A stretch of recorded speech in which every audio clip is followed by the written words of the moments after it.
ప్రభువైన యేసుక్రీస్తు నామములో ఈ యొక్క ఉదయకాల సమయాన మీ అందరికీ నా హృదయపూర్వక వందనాలు తెలుపుకుంటున్నాను. ఈరోజు అంతా కూడా మీరు చెప్పే అన్ని విషయాల్లో దేవుని హస్తం మీకు తోడయుండి మీకు జయాన్ని కలుగజేయునుగాక. యేసుక్రీస్తు పుట్టుకతో సంబంధించినటువంటి మనుషులు అనేటువంటి అంశం మీద మనం దేవునికి వాక్యాన్ని ధ్యానిస్తూ వస్తున్నామండి. నిన్నటి దినాన ఎలిజబెత్ యొక్క ప్రవచనం గురించి మనం ధ్యానించుకున్నాము. ఈ రోజు కూడా యేసుక్రీస్తు యొక్క పుట్టుకతో సంబంధించినటువంటి ఒక ముఖ్యమైనటువంటి ఒక వ్యక్తిని గురించి మనం ధ్యానించుకోబోతున్నాము. ఆ వ్యక్తి ఎవరంటే ప్రియులారా, ఔకస్తు అనేటువంటి రాజు, కైసర్ ఔకస్తు అని ఈయన గురించి చెప్పబడుతుంది. ఈయన గురించి ఎక్కడుంది మనం చదువుతున్నాం. లూకాసు సువార్త 2వ అధ్యాయం 1వ వచనంలో మనం చదువుతున్నామండి. అంటే ప్రపంచమంతా కూడా ప్రజాసంఖ్య రాయబడాలని కైసర్ ఔకస్తు వలన చట్టము వేయబడుతుంది. ప్రియులారా, ఈ యొక్క ఔకస్తు ఎవరంటే అంటే ఆ రోజుల్లో ఈ రాజులకి హేరోదులు అనేటువంటి పేరు కూడా ఉండేదండి. ఎలాగా అంటే ఐగుప్తు దేశంలో రాజులకు ఒక్కొక్క పేరు ఉంటుంది, కానీ వారందరికి కూడా అంటే మొత్తంగా ఒక పేరు ఉంటుంది. అదేంటంటే ఫరో రాజు అని. అలాగా వీరికి హేరోదులు అనేటువంటి పేరు ఉండేదండి. ఈ హేరోదులు ఏ వంశాన్ని నుంచి వచ్చారు అని మనం గమనించినట్లయితే ఇస్సాకు యొక్క పెద్ద కుమారుడైనటువంటి శ్రేష్ఠపుత్రుడైనటువంటి ఏశావు యొక్క వంశంలో నుంచి ఈ యొక్క హేరోదులు వచ్చారండి. ఇప్పుడు ప్రియులరా, ఈ యొక్క అన్యుడైనటువంటి హేరోదు లోకనంతా కూడా ఈ యొక్క ఔకస్తు లోకనంతా కూడా అతడు పరిపాలన చేస్తున్నాడు. అప్పుడు లోకమంతా కూడా ప్రియులరా ఆయన ఒక చట్టాన్ని ఇస్తున్నాడు, ప్రజాసంఖ్య రాయబడాలి. ఎందుకు ఎలా వీరు లోకానంతా ఏలేరు అని చెప్పి ఎలా చెప్పగలనంటే ఒకసారి ఆలోచించండి. మన భారతదేశంలో ఉండేటువంటి మన ప్రధానమంత్రి గారు పక్క దేశంలో ఉండేటువంటి ఒక దేశానికి అంటే బంగ్లాదేశ్కో శ్రీలంకకో ఒక చట్టం వేస్తున్నారు, మీరు ఇది చెయ్యాలి అంటే వాళ్ళు ఏమంటారు, అయ్యా నీ చట్టాలంతా నీ దేశంలో ఉంచుకో, ఇక్కడ ఇది మా దేశం కాబట్టి నువ్వు ఇక్కడ మాకు చట్టాలు వేయలేవు అని చెప్పి అంటారండి.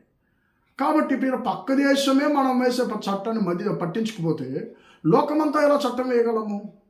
కాబట్టి ప్రియులరా, ఈ యొక్క ఔకస్తు లోకానంతా కూడా ఏలుబడి చేసినటువంటి ఒక రాజు అండి. ప్రియులరా, అప్పుడు ఈయన ఒక చట్టాన్ని ఇస్తున్నాడు, అంటే లోకమంతా ప్రజాసంఖ్య రాయబడాలని. ఆ సమయంలో అంటే మరియా యోసేపుకు నియమించబడి ఉంది. ఆమె గర్భవతిగా ఉంది. ప్రియులరా, ఇప్పుడు ఆమె ప్రసవించడానికి ఆమెకి రోజులు దగ్గరకు వస్తున్నాయి. ఇలా ఈ సమయం చూసి ఇలా చట్టాన్ని వేస్తున్నారు. అప్పుడు వాళ్ళు ఎక్కడున్నారు? గలిలయలో ఉండేటువంటి నజరేతు పట్టణంలో ఉన్నారండి. కానీ ఇప్పుడు వీళ్ళు ఎక్కడికి వెళ్ళాలి? యోసేపు దావీదు వంశస్థుడు కుటుంబస్తుడు కాబట్టి ఈయన బెత్లెహేముకి వెళ్ళాలి. ఇప్పుడు యూదయలో ఉండేటువంటి బెత్లెహేముకి వెళ్ళాలండి. ఇప్పుడు ఒక పెద్ద ప్రయాణాన్ని వారు మొదలు పెట్టాలండి. ఇప్పుడు వారికి మరియాకి యోసేపుకి ఇది కొంచెం బాధకరమైనటువంటి ప్రయాణంగానే ఉండుండడానికి అవకాశం ఉంది. అరే, ప్రసవించే రోజులు దగ్గరకు వచ్చిన ఈ సమయంలోనా ఇతడు ఇలాంటి చట్టాన్ని వేయాలని చెప్పి వారు ఖచ్చితంగా బాధపడి ఉంటారండి. కానీ ప్రియులరా, మరోవైపు దాన్ని గమనించినట్లయితే ముందు వెనక పరిచయం లేనటువంటి మరియాకు యోసేపుకు ముందు వెనక పరిచయం లేనటువంటి ఔకస్తు రాజు ఎందుకు చట్టాన్ని వేయాలి ఈ సమయంలో అంటే ప్రియులరా, వారు నజరేతు నుండి గలిలే అనేది అన్యుల పట్టణం, అది అంటే యూదులకి అది అన్యుల పట్టణము.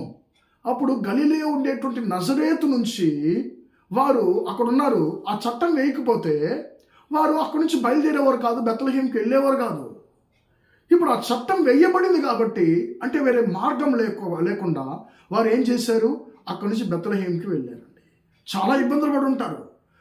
మరియాకి దేవుని బిడ్డలారా, ఆమె దారిలోనే ఆమె ప్రసవించినట్లుగా మనం గమనిస్తున్నాం. అంటే వాళ్ళు బెత్లెహేములోకి వచ్చేసారు, బెత్లెహేములో ప్రయాణం చేస్తున్నారు. అలా ప్రయాణం చేస్తున్నప్పుడు బెత్లెహేములోనే ఏదో ఒక దారిలో యేసుక్రీస్తు పుట్టేశాడు. దేవుని బిడ్డలారా, వాళ్ళకి స్థలం లేదు కాబట్టి వారు ఆ యొక్క ఛత్రంలో స్థలం లేదు కాబట్టి ఆ యొక్క పశువుల మందలో అంటే అక్కడ ముందు ఉన్నటువంటి ఒక స్థలంలో అంటే ఆ యొక్క బిడ్డను బాలుని శిశువుని ఉంచినట్లుగా మనం చూస్తున్నాం. దేవుని బిడ్డలారా, ఇప్పుడు ఈ యొక్క హేరోదు ద్వారా దేవుడు తన చిత్తాన్ని ఎలా నెరవేర్చుకున్నాడో ఒకసారి చూడండి ప్రియులారా. అన్యుడు వాస్తవాన్ని చెప్పాలంటే అంటే వీళ్ళు ఇశ్రాయేల్ దేశస్తులకి వీళ్ళు అట్లా ఖచ్చితంగా నచ్చడానికి వాళ్ళకి ఇష్టమైన ఒక వ్యక్తి కాదు యొక్క హేరోదు. ప్రియులారా, అన్యుడు చెప్పండి, ఇశ్రాయేల్ వంశానికి శత్రు లాంటి వారు ఏషా వంశస్థులు. ఆ శత్రువు ద్వారా దేవుడు ఒక చట్టాన్ని వేయిస్తున్నాడు. చట్టాన్ని వేయించిన చట్టం కొంచెం కఠినంగా ఉంది, అయినా కూడా దేవుడు ఆ కఠినమైనటువంటి చట్టం ద్వారా తన చిత్తాన్ని నెరవేర్చుకుంటున్నాడు. మెస్సియా ఎక్కడ పుట్టాలి అనేది దేవుని యొక్క చిత్తము. బెత్లెహేములో, దావీదు పట్టణంలో, దావీదు యొక్క ఊర్లో పుట్టాలనేది దేవుని యొక్క చిత్తము. కాబట్టి పిల్లల వారు బెత్లెహేంకి రావాలంటే ఏదైనా ఒకటి జరగాలి అక్కడ. కాబట్టి దేవుడు అన్యుడైనటువంటి రాజు ద్వారా ఒక చట్టాన్ని వేయిస్తున్నాడు. ఏ చట్టాన్ని వేయిస్తే వీరు బెత్లెహేంకి వస్తారో అలాంటి చట్టాన్ని వేయిస్తున్నారు. వారు బెత్లెహేంకి వస్తున్నారు, అక్కడ యేసుక్రీస్తు పుడుతున్నాడు, దేవుని చిత్తం నెరవేరుతుంది. ప్రేమ దేవుని బిడ్డలారా, హేరోదు ద్వారా మనం నేర్చుకునేటువంటి పాఠం ఏంటి? మన శత్రువు ద్వారానే దేవుడు మన జీవితంలో తన చిత్తాన్ని నెరవేర్చగలడు అనేటువంటి మొదటి పాఠాన్ని నేర్చుకుంటున్నాము. రెండవదిగా, దేవుని యొక్క చిత్తము మన జీవితంలో నెరవేరాలంటే కొన్నిసార్లు కఠినమైనటువంటి మార్గములలో దేవుడు మనం నడిపిస్తాడు అనేటువంటి దాన్ని మనం నేర్చుకుంటున్నామండి.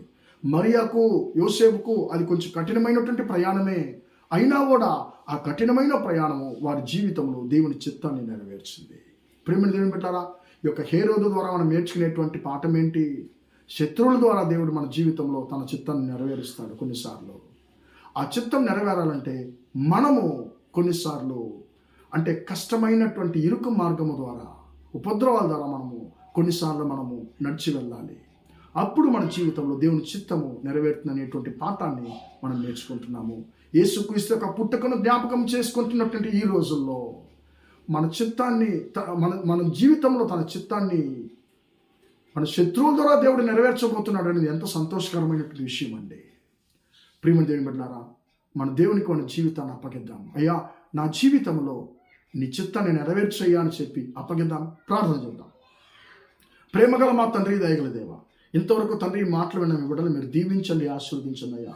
అయ్యా, యొక్క హేరోదు ద్వారా తండ్రి, అయ్యా యొక్క ఔకస్తు ద్వారా తండ్రి మేము ఒక విషయాన్ని నేర్చుకుంటున్నాం, రెండు విషయాలు నేర్చుకుంటున్నాం అయ్యా.